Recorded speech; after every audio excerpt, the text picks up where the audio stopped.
Welcome to the Living a Nordic Life podcast, where we explore a simpler, cosier and more intentional life the Nordic way. I'm Fiona McKenna, your Nordic living guide and founder of Living a Nordic Life, where I share all things Nordic living and show you that a Nordic life is the way to bring intentional calm and healthy habits into your own life, wherever you are in the world. Are you looking for ways to bring simplicity, coziness and calm into your life? Well, let me show you how. Visit the Living a Nordic Life website to explore how I can help you on your journey to simple, healthy and happy calm, the Nordic way. You can subscribe to the podcast right here. And if you want regular inspirational emails sent with love from Norway and straight to your inbox, don't forget to subscribe to the Living a Nordic Life newsletters. And so now let's dive into our episode. Hello and welcome to autumn. Here in Norway, autumn is from about September until November, if we're lucky, fingers crossed, so we don't get a lot of snow before then. But you might be living in the southern hemisphere, in which case autumn could be March for you. But wherever you are listening from, autumn is a lovely time of year. It's wonderfully predictable in terms of weather. Now, if you follow my blog as well as the podcast, which you might do, you might only prefer one or the other, but if you do, then you will know that there are times when I publish a blog post and then I talk about it on the podcast. That's because I can get so much more across on the podcast. I can talk and it feels a lot more personal to me. And I can expand a little bit, which is what I want to do here because I'm really excited and passionate about this. It's autumn activities that are simple and free. And in my family, we find ourselves doing these things an awful lot without really thinking about it. But it might be that you love autumn, which I know a lot of people do. They feel it's a really lovely, cosy time when things calm down after summer.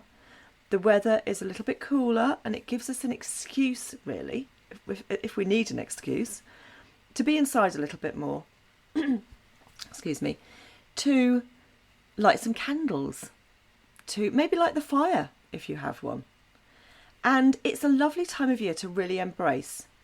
But even if you love it, there are still times when we find ourselves running out of things to do, don't we? And then we're thinking, oh my goodness, I really should be making the most of every minute of autumn, and I'm simply not. Here in Scandinavia, it's really a time to get outside and enjoy what early autumn has to offer. Because it's not so hot, so we can do hiking and things like that. And the weather is still warm. We might have some minus degrees at night, centigrade that is. We've had the last few nights, we've had -1.5, -2. But during the day, it's got almost to 20 degrees. It's crazy, isn't it? But that's warm enough to be able to go and do things. There's something of a trend at the moment for activities that are free to do. I noticed this last year as well, especially around autumn. And I don't normally follow trends, you probably know that. But I do like to embrace the simple and intentional as much as I possibly can.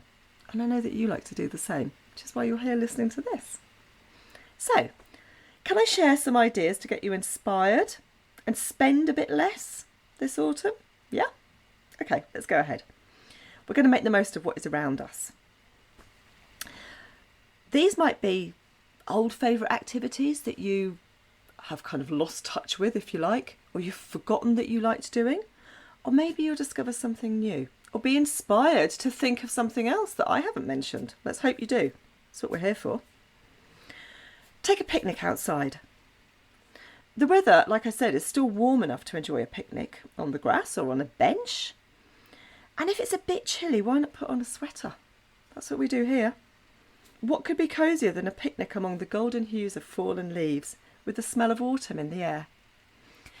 My youngest, Mia, is in first grade at school here, so she's 6. They start a little bit later than some other places.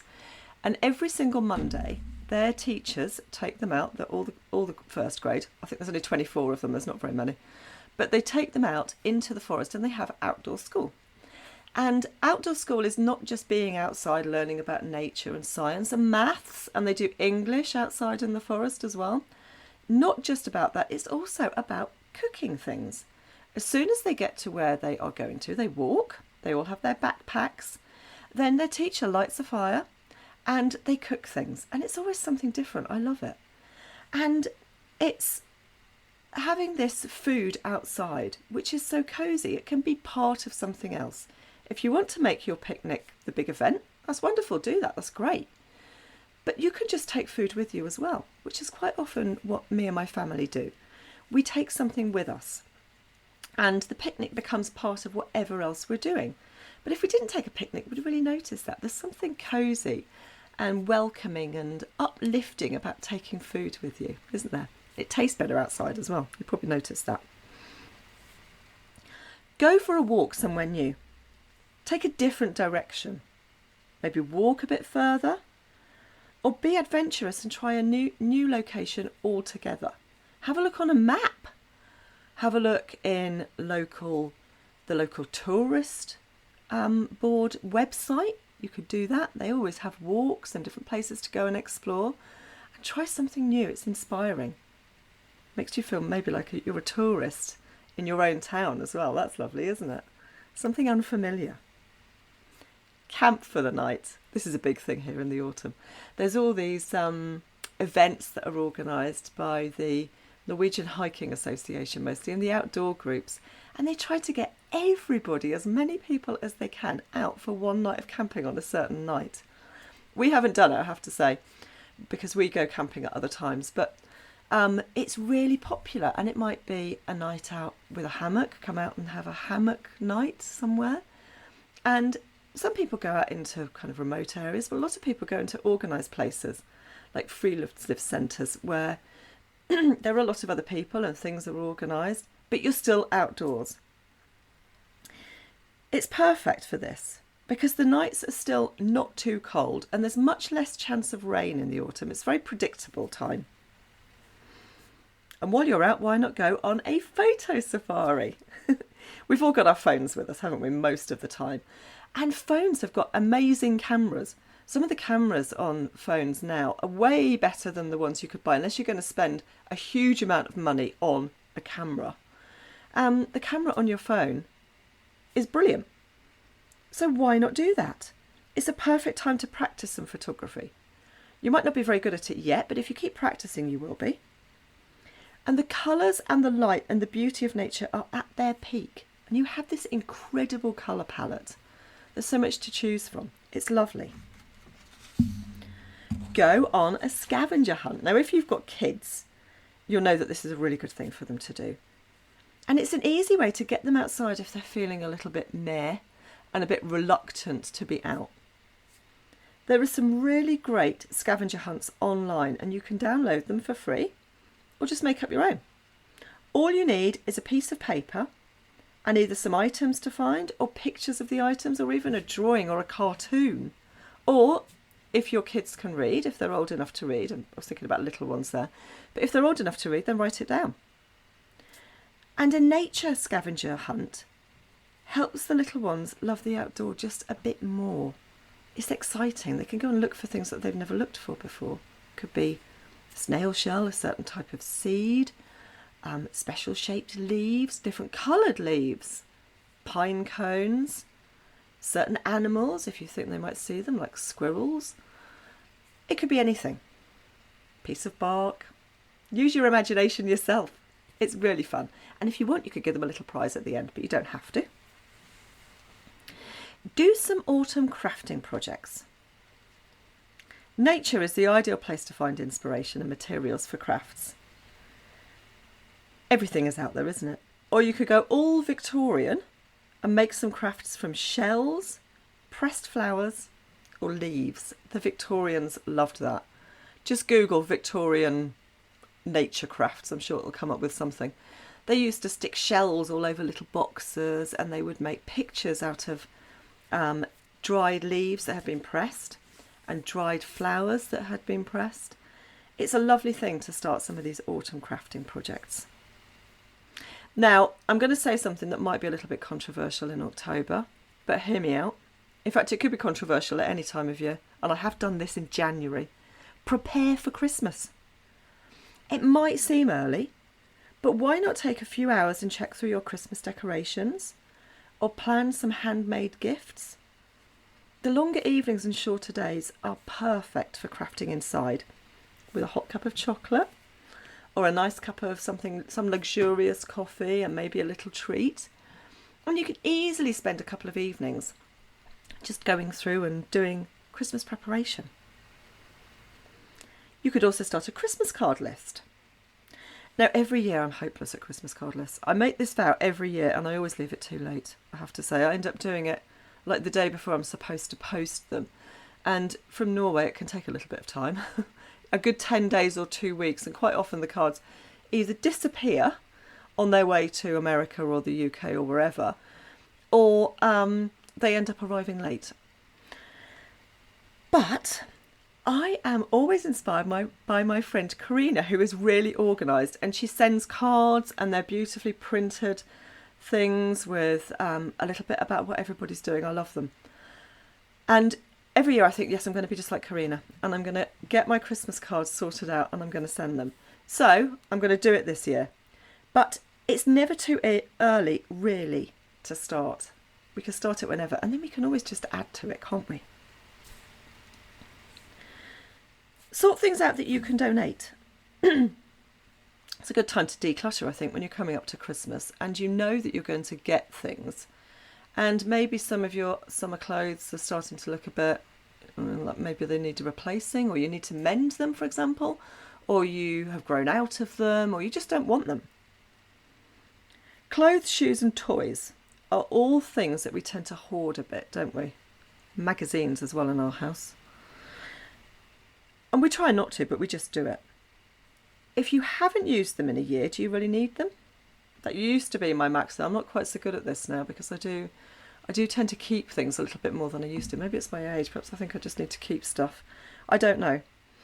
But somebody else could benefit from them far more than you, and you'll be clearing out some space in the process. Give them away. Advertise them on somewhere free. If you don't want to see people, if you don't like peopling, or it's inconvenient, you can always leave a note. I'll leave it outside my door in a bag and somebody can take it. That's what people do here in Norway. We quite often, if we're giving something away, even if we're selling it, we'll leave it outside and then they can come whenever they want. And you're still giving things away. Start a free book library in your local area. I love this one. It can be as simple as just a pile of books on a table with a note for people to help themselves. And the idea of these free book libraries is that you take a book, when you finish reading it, you bring it back, or maybe you bring another one and you just add it. And it's a kind of perpetual thing. I'm sure there are people that keep the books and that's fine, but then generally they're replaced with something else. But if you want to make it a little project rather than just a table, then you can use a little unit with a glass door to keep the books clean, or a little chest of drawers, or something that maybe you don't want or is old, or you've found it, or it's been given away, and create a lovely little community book library and maybe encourage people to join in with you. Pick up litter. Doesn't sound too exciting, does it? If you put on a pair of rubber gloves and a carrier bag, you're going to be all right. And it's always a nice community spirited thing to do. Picking up litter makes our local spaces look beautiful again. Every year all over Norway we have something called a dugnad. It's not organised by local council or anything like that. It's organised by individual local groups and societies and interest groups and the local community. And the idea is that everybody gets together on a specific day, whichever day works for that particular group of people, and they have a clean-up.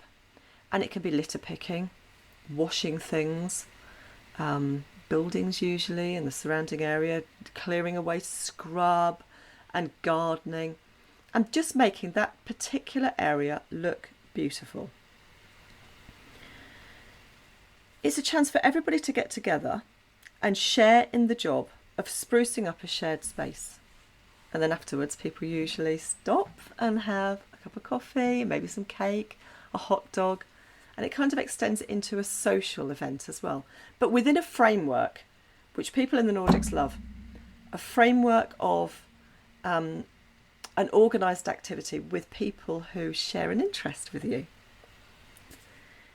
You could have a morning at the library. When it's a rainy day, my kids always want to go to the library. They love it. My eldest daughter doesn't very often take books out, but she takes a bag with a lot of things in, and she likes to sit in the library and write letters to her pen friends. She says it has just the right atmosphere for letter writing. Excuse me, which it does, doesn't it? It's quiet and you're surrounded by books, and if you need a little bit of inspiration, you can always go and look in a book. And it's cosy, and in our library we're allowed to take food and drink as well. Nobody makes a mess, and you're even allowed to look at books with food and drink. Can you believe that? And sometimes they have waffles. They're serving waffles as well in the foyer. It's a lovely place to go. But libraries are really nice places to just go and spend a little bit of time and just be quiet. Sort out seeds for next year.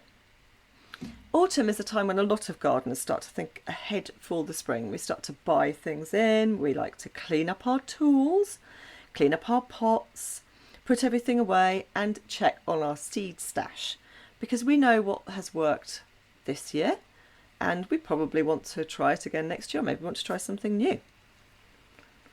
So you could make a list of the seeds you need to buy and get in there early while there's still some availability, because there are things that do sell out, aren't there? Or maybe there's a specific thing that you want. Plan some autumn themed meals, autumn themed menus. Now I use the word loosely, to plan my menus weekly. And autumn is particularly inspirational. I find it really inspiring, with the possibility of hearty soups, some lovely stews, fresh bread, maybe some slightly heavier desserts as well. You can get away with things that are hot desserts, can't you, with maybe custard or chocolate sauce or something like that. Something that in the summer you'd be like, I don't think I want to eat that. I think I'll just have a piece of fruit. You can have it in the autumn. Plus, if you're getting outside as well, you're using more calories. So you are allowed to eat a little bit more.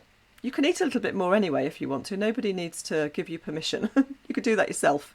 You are allowed to do what you want. But I like to use a pretty weekly menu planner, which I've designed myself. I like the way it works. And I pin it on the fridge for the family to see, so I don't get that endless questions. What's for dinner? When are we having dinner? What can I have as a snack? You know the questions, don't you? So I'm going to put a link at the bottom of here, and you can download it as well if you want to and use it. It's free. Go right ahead. Take it if you want it. You could learn a new language. Not for any particular reason, just for the sheer hell of it. Just for the fun. Why not? Duolingo is a great place to learn new languages. And did you know that they also, in Duolingo, have languages that are dying out?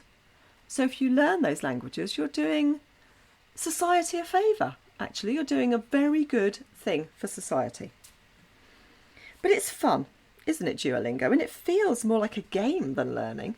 You can easily find yourself on it for ages. And who knows, by the winter, you could be speaking a new language. Just think of that. Learn a new skill. Any skill. Go crazy, go mad. What have you been wanting to learn and you've been putting it off? Take a few weeks and learn a new skill. Evenings, it doesn't have to be during the day. You don't have to give up every weekend. Just something that's new and exciting that you've always thought, I'd really like to do that. You could, while you're crafting and sorting out your Christmas things and your seeds, find a new and inspiring podcast to listen to. Just imagine a cosy evening, you've got the fire going, some candles burning, it's nice and warm, curtains are closed and it's all cosy. You've got a cup of something nice and warm and decadent, like my lovely hot chocolate recipe. And it's just the right time to enjoy a new favourite podcast in the background. So take some time and go and find something. Go and have a hunt through the search engines, have a hunt through Google, because they're out there and there's something for everybody. Anything that you can think of, any interest you can think of, you are going to find it, I'm sure. I read somewhere the other day that there are about 7 million podcasts in the world. That's a lot, isn't it? And that means that there's something for everyone. And I'm sure that whoever's podcast you are listening to will be really grateful to have another listener. So, are you ready for some simple, fun and free autumn activities? Are there things that you already do? Get out there and make the most of autumn. And I will talk to you soon in the next episode. See you soon. If you've enjoyed this episode, please subscribe to the Living a Nordic Life newsletters so you can get an email when I release a new episode. It's a quick and easy way to keep up with all things Nordic living. Please visit livinganordiclife.com. You can listen to Living a Nordic Life on lots of podcast apps, including Spotify, Apple Podcast, Google Podcasts, and plenty of others. If you've enjoyed the Living a Nordic Life podcast, why not leave me a rating? So that's the end of Living a Nordic Life for today, and I look forward to seeing you next time.